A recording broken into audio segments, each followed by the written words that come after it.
আসসালামু আলাইকুম প্রিয় দর্শক, অন্য মঞ্চের আলাপচারিতায় আপনাদের সকলকে আমন্ত্রণ জানাচ্ছি। সুপ্রিয় দর্শক শ্রোতা মণ্ডলী, এই মুহূর্তে আপনারা আমাকে যে যেখান থেকে দেখছেন এবং পরবর্তীতে যে যেখান থেকে দেখবেন, আপনাদের সকলকে জানাই আমার আন্তরিক অভিনন্দন এবং শুভেচ্ছা যে আমার কথা শোনার জন্য। আপনারা হেডলাইন এবং ব্যানার দেখে হয়তো চিন্তা করছেন আমি এটা কি বললাম, যে এই ধরনের কথা কি পান্না স্যার বলতে পারে কিনা, যে আইসিটি কোড বা ইন্টারন্যাশনাল যে কোড, এখন ক্যাঙ্গারু কোড যেটা বাংলাদেশে আছে, সেইটা যদি অবৈধ হয় তাহলে পারলে ঠেকাও। কে বলেছেন এই কথাটা, পারলে ঠেকাও? সেটা বলেছেন আমাদের পান্না স্যার।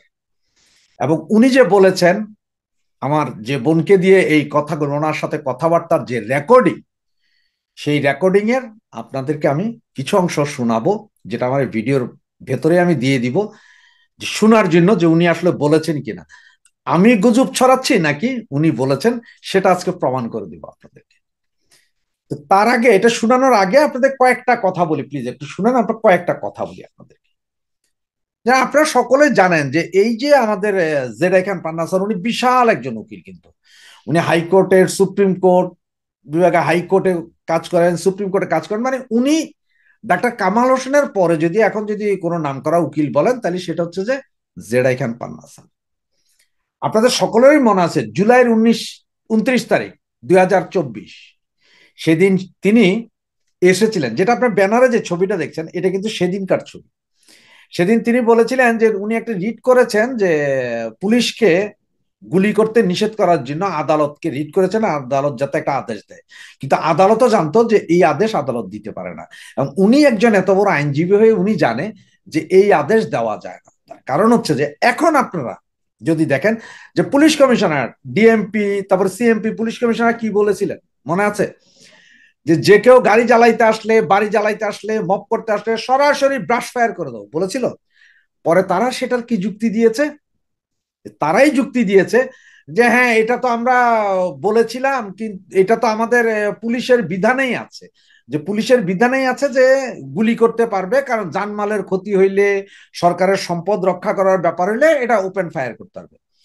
তাইলে এই 29 তারিখ, মানে গত বছরের জুলাইয়ের 29 তারিখ, 25 তারিখ থেকে যদি আপনারা দেখেন, 25 তারিখ থেকে প্রথম শুরু হয় জ্বালাও পোড়াও। বিটিভি ভবন, তারপরে আপনার সেতু ভবন, পুলিশের থানা আক্রমণ, পুলিশকে মাইরা লটকায় দেওয়া, এগুলো সব কিন্তু তখন শুরু হয়েছিল। তো উনি কার স্বার্থে পুলিশের যাতে গুলি করতে না পারে সে বিষয়ে বলেছিলেন। জানমাল রক্ষা করতে হলে পুলিশ গুলি চালাবে, সন্ত্রাসীদের, এটা নর্মাল, পুলিশের বিধানেই আছে। তাহলে পুলিশের বিধানে থাকলে উনি কাদেরকে বাঁচানোর জন্য বা কাদের পক্ষ হয়ে লড়েছিলেন, বুঝেছেন? পাশের উকিলটাকে একটু দেখেন আপনারা। ওনার পাশের যে উকিলটা, এই ছবিতে দেখতেছেন তো, পাশের যে উকিল, এই বেটাও ওইখানে, এই বেটাও জামাতি। তখন সবাই ছিছি বলেছিলেন, না না না, ওনারা জামাতি না, ওনারা মুক্তিযুদ্ধ। এই তো। এর পরের ঘটনাতে আসি। এর পরের যেই ঘটনা, এর ভিতরে উনি গত 8-10 বছর যাবৎ ব্লাস্ট নামে একটা এনজিওর প্যানেল উকিল ছিলেন। এটা আপনারা ভালো করে জানেন না। ব্লাস্টের এই এনজিওটা কার? David Bergman. ডেভিড বার্গম্যানকে আপনার ডাক্তার কামাল হোসেনের মেয়ে সারা খানের জামাই। ডেভিড বার্গম্যান মনে আছে? সেই মাইম্যান, সেই শেখ হাসিনার লোক, সেই বিভিন্ন জনকে হত্যা, গুম, খুনের দায় করেছিলেন এই ডেভিড বার্গম্যান। এবং ওনারই সংগঠন হচ্ছে ব্লাস।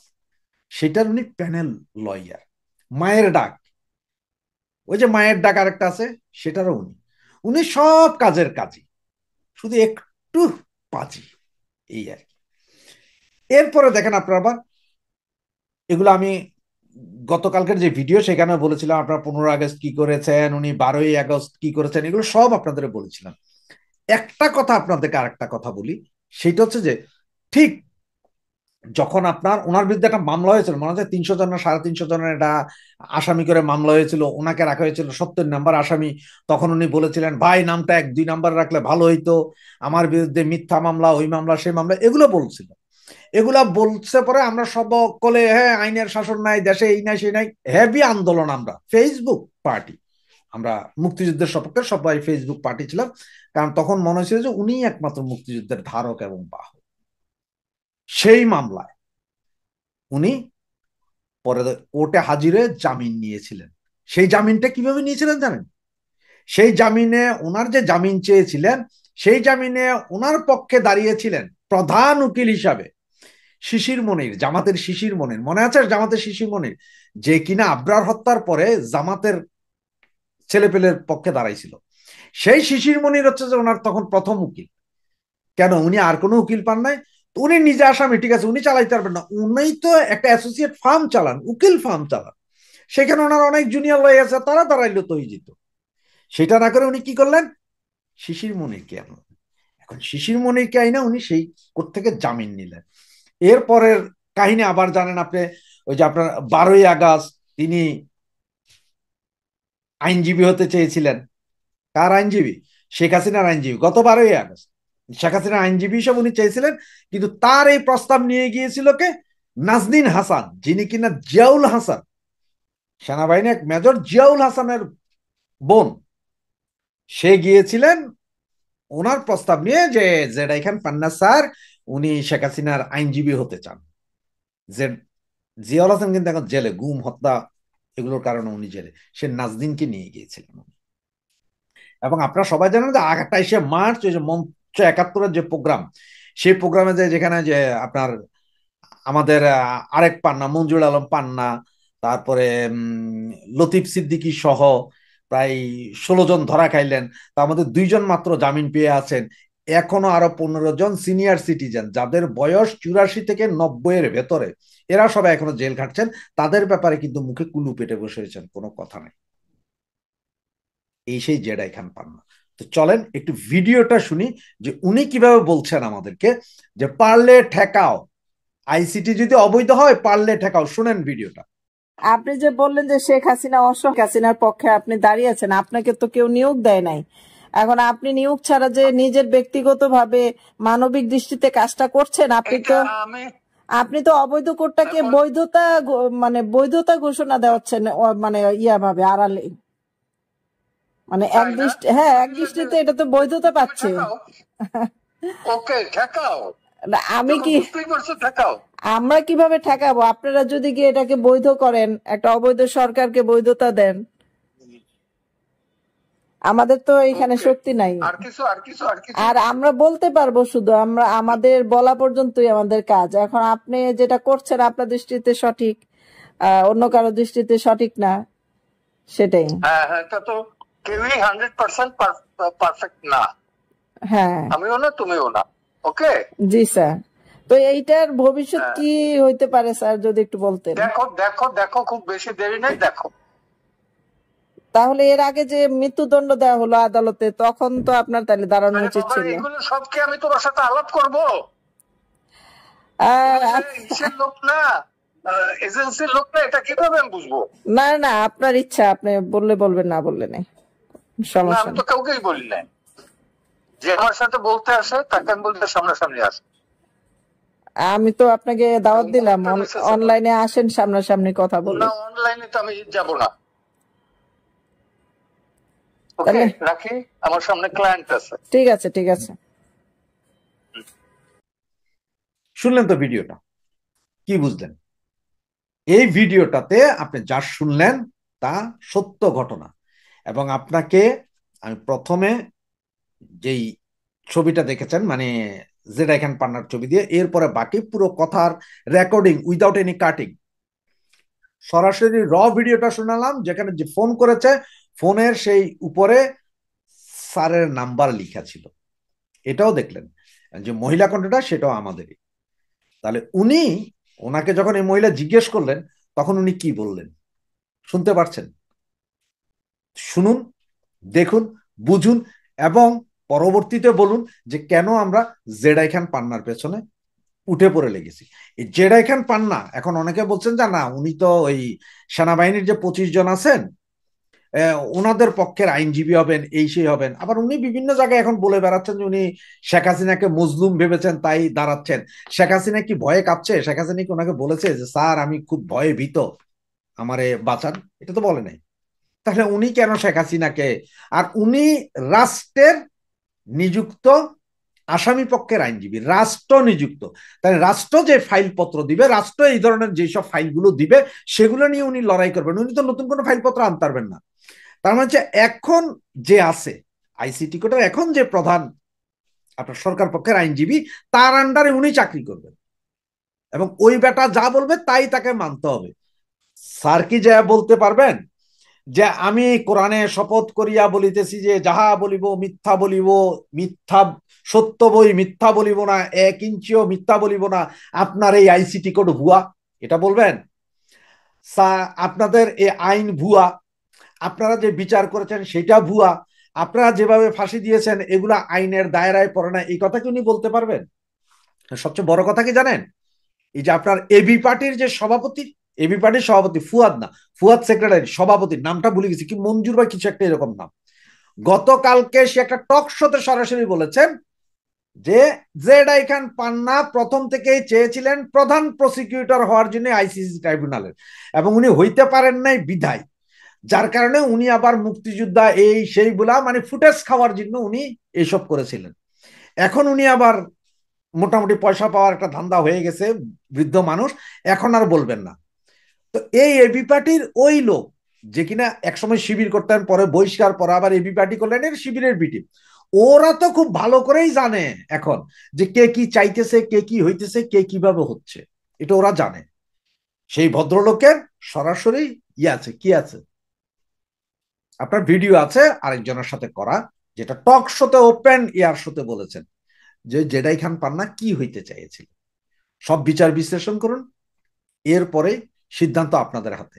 জয় বাংলা, জয় বঙ্গবন্ধু।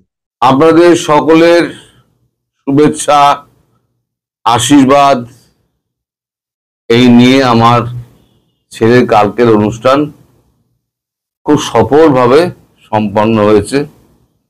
আমি এবং আমার পরিবারের সবাই আপনাদের এই সাপোর্ট দেখে তারা অভিভূত, তারা আপনাকে অন্তরের অন্তঃস্থল থেকে তারা আপনাদেরকে তাদের কৃতজ্ঞতা জানিয়েছে, এবং আমি তো কৃতজ্ঞতা জানাবোই যে এত মানুষ আমার ভালোবাসতেন। আমি 1500 যদি আমি এই না পেতাম, শুভেচ্ছা বাণী পেতাম, তাহলে আমি নিজেও বুঝতে পারতাম না। আজ পর্যন্ত আমার বোধ হয় সব থেকে বেশি শুভেচ্ছা বাণী আজ পর্যন্ত এই প্রথম এসছে। আজ অনেকগুলো খবর আছে, এবার খবরে ফিরি। এতদিন ধরে আমি যে চেঁচিয়ে যাচ্ছিলাম যে চিকেন স্নেকে সৈন্য সমাবেশ হচ্ছে এবং নানান রকম বর্ডার গার্ড সমস্ত রেডি করা হচ্ছে, ওখানে রাফাল উঠছে, ড্রোন উঠছে, এতদিন আপনারা কানে নেননি। আমায় যেভাবেই হোক আপনারা দেখে দিয়েছেন, এখন আপনাদের মিডিয়ার কানে জল ঢুকেছে। যদিও তাদের দোষ নেই, তাদের দোষ পুরোপুরি দেবো না, কারণ গভর্নমেন্ট লেভেল থেকে কোনো রকম এত উচ্চবাচ্য করা হয়নি, কনফার্মেশন ছিল না, ফলে তারাই বা বলবে কি করে। ইন্ডিয়া গভর্নমেন্ট যদি কনফার্ম করতো তবে তো বলতো। আজকে ইন্ডিয়া গভর্নমেন্ট কনফার্ম করেছে, আজকে আমাদের এখানে বেরিয়েছে চিকেন থেকে সুরক্ষায় জোর পারস্পরিক সমন্বয়। আনন্দবাজারে বেরিয়েছে, বাঁদিকে দেখুন, ডান দিকে আপনার চিকেন স্টেকের ছবি সহ কোন কোন জায়গায় এইগুলো সৈন্যগুলোকে ব্যাপকভাবে মোতায়েন করা হয়েছে এবং ড্রোন ফোন ওড়ানো হচ্ছে। আমি খবরটা একটু পড়ছি, আপনারা একটুখানি শুনুন মন দিয়ে, তাহলে আপনারা বুঝতে পারবেন যে খবরের আপনার গভীরতা কতটা এবং তার ব্যাপকতা কতটা। কারণ যে 7 কর্মদিবস এ করে দেওয়া হয়েছিল, তার সঙ্গে কিন্তু এই খবরের কিন্তু লিঙ্ক ওতপ্রোতভাবে জড়িত। আমি খবরটা আগে পড়ি। সাম্প্রতিক আবহে বাংলাদেশ সীমান্ত লাগোয়া চিকেন স্নেক এবং শিলিগুড়ি করিডোরকে সুরক্ষিত রাখতে জোর দেওয়া হলো বিভিন্ন বাহিনীর পারস্পরিক বোঝাপড়ায়। বাংলাদেশের সাম্প্রতিক পরিস্থিতি, দিল্লি বিস্ফোরণের প্রেক্ষিতে শনিবার শিলিগুড়িতে কেন্দ্রীয় গোয়েন্দা সংস্থার দপ্তরে একটি বৈঠকে বিভিন্ন বাহিনীর বৈঠকের সমন্বয় মজবুত করা নিয়ে আলোচনা হয়েছে। উত্তরবঙ্গ এবং সিকিমের দায়িত্বে থাকা সেনাবাহিনীর 33 কোরের এক শীর্ষ আধিকারিকের কথায় 33 কোরের নাম কিন্তু বহুদিন ধরে বলছে। শীর্ষকর্তার কথায় বিভিন্ন বাহিনীর মধ্যে দেশের নিরাপত্তা সংক্রান্ত তথ্য আদান প্রদানের স্বার্থে নিয়মিতভাবে এই ধরনের বৈঠক হয়। তবে চিকেন স্নেকের গুরুত্বকে অক্ষত রাখতে প্রত্যেক বাহিনী নিজের মতো করে কাজ করলো। এবার সমন্বয় বৃদ্ধিতে জোর দেওয়া হচ্ছে। সংশ্লিষ্ট মহলের কথায় নিয়মিত বৈঠক হলেও বর্তমান পরিস্থিতিতে এই বৈঠকের বাড়তি গুরুত্ব রয়েছে। কারণ বাড়তি গুরুত্ব এই কারণে রয়েছে, কি কি করা হচ্ছে সেটা হচ্ছে বাড়তি গুরুত্ব। যেটা যুদ্ধ পরিস্থিতিতে যেগুলো করা হয় সেইগুলো করা হচ্ছে। এবারে বাকি খবরটুকু পড়ছি। শনিবার বৈঠকে সেনা, বায়ুসেনা, সিআইএসএফ, বিএসএফ, এসএসবি, আইটিবিপি মানে Indo Tibet battalion force, ITBP, police force, Indo battalion police force, আচ্ছা, কর্তারা উপস্থিত ছিলেন রাজ্য পুলিশ, রেল পুলিশের প্রতিনিধিরাও। ডাকা হয়েছিল বিভিন্ন পরিকাঠামো উন্নয়ন সংক্রান্ত সংস্থাকে। সূত্রের খবর, উত্তর দিনাজপুর থেকে জলপাইগুড়ি জেলার ফুলবাড়ি পর্যন্ত বিস্তৃত 22.5 কিলোমিটার দীর্ঘ চিকেন স্নেক এবং উত্তর দিনাজপুর থেকে কোচবিহার পর্যন্ত বিস্তৃত কয়েকশো কিলোমিটারের শিলিগুড়ি করিডোরে নিরাপত্তা বিভিন্ন দিক দিয়ে আলোচনা হয়েছে এই বৈঠকে।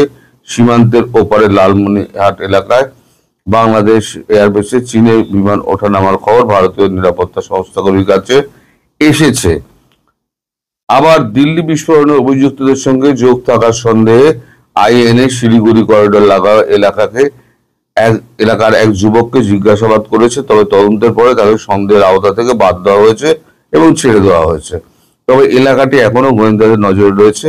এই পরিস্থিতিতে এবার শুনুন, এই পরিস্থিতিতে সীমান্তে বাছাই করা বিএসএফ চৌকিতে একজন করে অতিরিক্ত মানে কমান্ডিং অফিসার একজন করে অতিরিক্ত অফিসারদের পাঠানো হচ্ছে। জলপাইগুড়ি, কোচবিহার, উত্তর দিনাজপুর সীমান্ত চৌকির সংখ্যা বাড়ানো হয়েছে।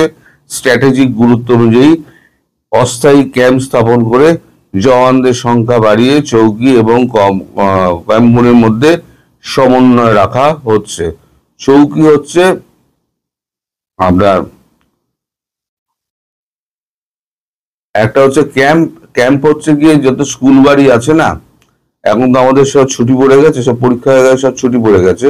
স্কুল বাড়িগুলোকে দখল করা হয়েছে, হসপিটালগুলোকে আন্ডারে নিয়ে নেওয়া হয়েছে এবং আর চৌকি যেগুলো আছে, যেগুলো বর্ডার পোস্ট যেগুলো আছে সেগুলোকে সমন্বয় রাখা হচ্ছে, তাদের সঙ্গে সমন্বয় করা হচ্ছে। এই কাজের নজরদারিতে বিএসএফ এর পাশে থাকছে বিভিন্ন নিরাপত্তা বাহিনী এবং সেনাও। কাঁটাতারবিহীন অঞ্চলে নজরদারি বাড়ানোর কথা বলা হয়েছে। পাশাপাশি সীমান্তবর্তী এলাকায় যাতায়াতের ব্যবস্থা মসৃণ রাখার গুরুত্ব আরোপ করা হয়েছে। যেটাই বলছিলেন যে সমস্ত রোড ইনফ্রাস্ট্রাকচার তৈরি হয়ে গেছে, এতদিন ধরে আমি যেটা বলে আসছিলাম। জলপাইগুড়ি, কোচবিহার, দিনাজপুরের প্রতিটি সীমান্ত থেকে বাকি সীমান্তে যাওয়ার রাস্তার পরিকাঠামো একদম ঠিকঠাক করে দেওয়া হয়েছে। সেই সঙ্গে স্থানীয় সাংসদ, প্রতিনিধিদের সঙ্গে আলোচনা করে বিভিন্ন পরিস্থিতি মূল্যায়ন করা হচ্ছে। এই যে স্থানীয় এমএলএ, তারপর আপনার পুরসভার যে পুরপিতা আছে তাদের সঙ্গে আলোচনা করে স্থানীয় স্কুল যেগুলো আছে, তারপরে হাসপাতাল যেগুলো আছে, নার্সিংহোম যেগুলো আছে সেগুলো সেখানকার রোগী অন্যত্র সরিয়ে নিয়ে গিয়ে অন্যত্র ব্যবস্থা করা এবং তাদের প্রপার ট্রিটমেন্টে যেন কোনো অসুবিধা না হয়, গোলাগুলি চললে যাতে তারা কোনো ক্ষতিগ্রস্ত না হয় তার জন্য এই ব্যবস্থা করা হচ্ছে। ওখানে সমস্ত হসপিটালগুলোর দখল নিয়ে নিচ্ছে মিলিটারি ডাক্তাররা। এখন এই যে স্কুল, সেখানে যে আপনার এত সেনা করা হচ্ছে, ক্যাম্প করা হচ্ছে, কেন? একটা সেনা তো ওখানে রয়েছে, এবার সেনা আস্তানা আবার করা হচ্ছে কেন? আস্তানা করা হচ্ছে এই কারণে যে যখন সেনার শর্ট পড়বে তখন এখান থেকে ধরুন একটা সেনা ঢুকলো, খালি হলো, আস্তানা থেকে আরো কিছু সেনা গেল, গিয়ে ওখানে আবার দাঁড়ালো, আবার ওরা এগুলো, আবার পেছন দিয়ে আরো গেল, এই করতে আবার আহত হতে পারে, তাই চিকিৎসা করতে হবে দ্রুত। যার জন্য রোড ইনফ্রাস্ট্রাকচার রেডি করে ফেলা হয়েছে। আমি যেটা বলেছিলাম, পুরো সীমান্ত জুড়ে ইনফ্রাস্ট্রাকচার রেডি করে ফেলা হয়েছে, গাড়ি নিয়ে পুরোটা আপনার যাওয়া যাবে। এটা হচ্ছে আপনার ও 7 দিন, একটা সিনেমা বেরিয়েছিল আমাদের এখানে, ও 7 দিন, অনিল কাপুরের। তা ও 7 দিনের মতো কর্মদিবস তো শেষ হয়ে আসছে, কর্মদিবস যত শেষ হয়ে আসছে তত এখানে চরম উত্তেজনা বাড়ছে। আমি শুনছি নাকি ওই আসাম কি বলতে পাকিস্তান থেকে নাকি রাইফেল টাইফেল সব আনা হয়েছে। আরে ড্রোন যখন পড়বে 2220 কিলোমিটার স্পিডে পড়বে, রাইফেলের তাক করতে করতে তো ড্রোন উড়িয়ে দেবে। রাইফেল দিয়ে গিয়ে যুদ্ধ হয় আজকের দিনে? আজকের দিনে যুদ্ধ হয় একবার টেকনোলজি দিয়ে, সুইচ টিপে যুদ্ধ হয়।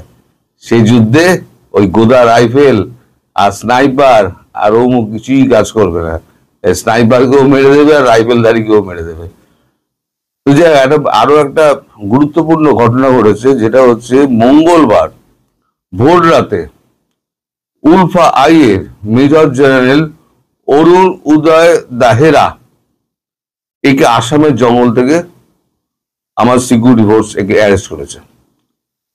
এই উলফা এর একজন টপ লিডার ছিল এবং তারপরে সে স্বীকার করেছে বাংলাদেশের সঙ্গে তার যোগ, বাংলাদেশ সীমান্ত কোথা থেকে তাদের অস্ত্র আসে সেই সমস্ত জায়গাও সে দেখিয়ে দিয়েছে, ফলে সেই জায়গাগুলোকে সিকিউর করা হয়েছে।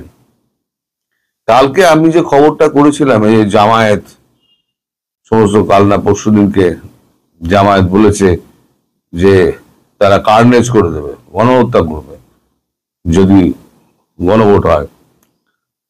তারপরে তার এই খবরটা আমার বেরোনোর পর তারা গতকালকে 4টে কাগজের অফিসে গিয়েছে, ইত্তেফাক, সমকাল, যুগান্তর এবং ডেইলি স্টার।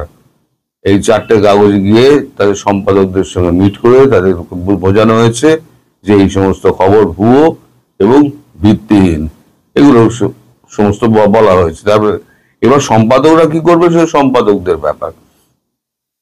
আচ্ছা, কমনওয়েলথের যিনি মাথা মানে লিড করছেন, তিনি গতকালকে ব্রিটেন, কানাডা, ইন্ডিয়া, তুর্কি, ইউরোপিয়ান ইউনিয়ন, সৌদি আরব এদের সঙ্গে সবার সঙ্গে একটা 5 তারা হোটেলে একটা মিট করেছেন। মিট করে তাদের মধ্যে কথা হয়েছে। সেখানে উপস্থিত ছিলেন প্রণয় ভার্মা, আমাদের ভারতবর্ষের যিনি রাষ্ট্রদূত আছেন, প্রণয় ভার্মা উপস্থিত ছিলেন। সব থেকে উল্লেখযোগ্যভাবে ট্রেসি জেকবসন, তিনি অনুপস্থিত দেশে থাকলেও তার হয়ে কেউ একজন ওখানে উপস্থিত বৈঠকে হয়, কিন্তু তিনি উপস্থিত হননি। ফলে এখানে একটা প্রশ্নচিহ্ন দেখা যাচ্ছে যে আমেরিকা হয়তো কোনো গ্রিন সিগন্যাল দিচ্ছে। আর এটা আরো পাকা হচ্ছে আগামীকাল পরশু পল কাপুর আমাদের দেশে আসছেন। আগে ঠিক ছিল পল কাপুর বাংলাদেশ হয়ে ভারত হয়ে পাকিস্তান যাবেন, এখন শোনা যাচ্ছে আগে ভারতে আসবেন, তারপর বাংলাদেশ হয়ে, তারপর তিনি পাকিস্তান যাবেন, হয়ে তিনি বেরিয়ে যাবেন। ফলে তিনিও সামগ্রিক পরিস্থিতি একটু বোঝার চেষ্টা করবেন এবং কমনওয়েলথের যে রয়েছে শীর্ষকর্তা রয়েছে তার সঙ্গেও তার একটা আলোচনা হবে। আজকে আমাদের ভুটানের প্রধানমন্ত্রী আজকে ফিরে যাচ্ছেন। আর 2টো মৌ স্বাক্ষর করার জন্য ভুটানের প্রধানমন্ত্রী বাংলাদেশ সফরে আসবেন, এটা তো মানা খুব মুশকিল দাদা। ভুটানের যে কোনো মন্ত্রী বা যে কোনো সচিব এসে ওই 2টো মৌ স্বাক্ষর করে দিয়ে চলে যেত।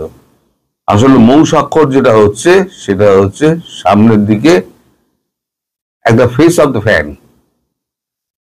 এখন পেছনে যে গল্পটা হচ্ছে সেটা হচ্ছে ভারতবর্ষের সতর্ক বাহিনী, কারণ সতর্ক বাণী, যেহেতু 7 কর্মদিবস শেষ হচ্ছে, এদিকে সেনাবাহিনী তোড়জোড় করছে, স্কুল ফাঁকা হচ্ছে, হসপিটাল ফাঁকা হচ্ছে, ক্যাম্প বাড়ানো হচ্ছে, প্রত্যেকটা ক্যাম্পে একটা করে মানে কমান্ডিং অফিসার যাদের নেতৃত্বে আর কি থাকে, আর কমান্ডিং অফিসার যা বলবে কমান্ড তাই শুনবে। একদম কমান্ডিং অফিসারের নেতৃত্বেই কিন্তু সমস্ত কিছু হয়, এটা আপনাদের দেশের সেনাবাহিনীও এটা জানে। আপনার 26 অক্টোবরের ওই ল্যাজমোটা ছিল না, আসিফ মামুন, সজীব ভুঁইয়া, আমি বলেছিলাম তিনি দুবাই যাচ্ছেন। প্রকাশ পেয়েছে তিনি দুবাইতে 2টো মোবাইল শোরুম কিনেছেন। সম্ভবত 23 কোটি টাকা দিয়ে দুটো মোবাইল শোরুম কিনেছেন, ওখানে গিয়ে কাজকর্ম করে খাবেন টাবেন এই সমস্ত বলা হচ্ছে। আর একটা জিনিস বলা হচ্ছে, আর একটা বড় ঢপবাজি করা হচ্ছে, মিথ্যে কথা বলা হচ্ছে আপনাদের, সেটা হচ্ছে হাসিনাকে প্রত্যর্পণ চেয়ে চিঠি দেওয়া হয়েছে ভারতবর্ষকে। ভারতবর্ষে কোনো চিঠি পিঠি দেওয়া হয়নি আজ পর্যন্ত। সকাল পর্যন্ত খবর নিয়ে বলছি, ভারতবর্ষ এমন কোনো চিঠি পায়নি। আর একটা জিনিস আপনারা খেয়াল করুন, যেদিকে এই চিঠি দেওয়ার কথা বলে সেদিনকে ছিল কি সরি সেদিনকে ছিল কি শুক্রবার, আপনার ছুটির দিন। আবার ওই দিনকেই ভোরবেলা ভূমিকম্প হয়েছে। তাহলে ভূমিকম্পে যখন দেশ যখন একেবারে মানে বিপর্যস্ত, তখন দেশের সমস্ত সমস্যা ছেড়ে শেখ হাসিনাকে ফেরানোর এক্সট্রাডিশন চিঠি দেবে, আর সেই চিঠি বলবে বা ভারতবর্ষ বলবে আমি পাইনি। আগে তো প্রাপ্তি স্বীকার করেছিল, এখন তো প্রাপ্তি স্বীকার করবে তো, হ্যাঁ চিঠিটা পেয়েছি। চিঠি উত্তর দিল কি দিল না তো পরের কথা। যে এই যে ঢপবাজি গুলো আপনাদের সঙ্গে করা হচ্ছে না, এগুলো পুরো একদম আপনাদের বোকা বানানোর খেলা চলছে। এই বোকা বানানোর খেলা থেকে আপনারা বেরিয়ে আসুন। এই সরকারের কিছু নেই, হাড় মাংস গলে গলে পড়ে যাচ্ছে। এখন চারদিক দিয়ে বলেছিলাম, চারদিক দিয়ে উন্নূস এবং ঘেরা টোপে পড়ে গেছে। কিন্তু কেল্লাদার যারা আছে না, তারা খিল বন্ধ করে দিয়ে, কেল্লা বন্ধ করে দিয়ে পালিয়ে গেছে, উন্নূস আটকে পড়েছে। বিএনপি যেতে দেবে না, জামাত যেতে দেবে না, এনসিপি যেতে দেবে না, আর বেরোতে পারলে আওয়ামী লীগ দিয়ে ধরতে পারে তারা তো পিটিয়ে লাশ করে দেবে। ফলে এখন আপনাদের এই যে উপদেষ্টা প্রধান যিনি আছেন মোহাম্মদ ইউনূস, তিনি খুব বিকায়দায় পড়ে গেছেন। আর এখন কয়েকটা দিন হয়তো বাকি আছে, তারপর যে কোনো দিন আপনার টপাটপ টপাটপ টপাটপ করতে শুরু করবে। তখন দেখবো যে ওই পাকিস্তান থেকে আসা রাইফেল দিয়ে কটা ড্রোন শিকার করতে পারেন আপনারা। পাখি শিকার করা যাবে, ড্রোন তো শিকার করা যাবে না। আর মিসাইল হলে সে তো আলাদা বন্দোবস্তই হয়ে যাবে। তো আমি একদিন ধরে যেটা চিল্লিয়ে যাচ্ছিলাম, এখন মোটামুটি একটা জায়গায় এসে দাঁড়িয়েছে। ফলে এবার আপনারা আশ্বস্ত হতে পারেন যে আমি পূর্বে যা বলেছিলাম, এখন যেগুলো ঘটছে সেগুলো আগে বলেছিলাম বলে আপনারা বিশ্বাস করতে পারেননি। এখন ঘটছে যেগুলো যেগুলো আপনার চোখের সামনে ঘটছে, সেগুলো এখন আপনার কাছে বিশ্বাসযোগ্য বলে মনে হচ্ছে। সবাই ভালো থাকবেন, সুস্থ থাকবেন এবং সাবধানে থাকবেন। এবং আমি আবার আপনাদের, আমি আমার পরিবারের তরফ থেকে, আমার তরফ থেকে এবং আমার সন্তান এই যারা আছে শুভাকাঙ্ক্ষী, তাদের তরফ থেকে আপনাদের সবাইকে কৃতজ্ঞতা, নমস্কার।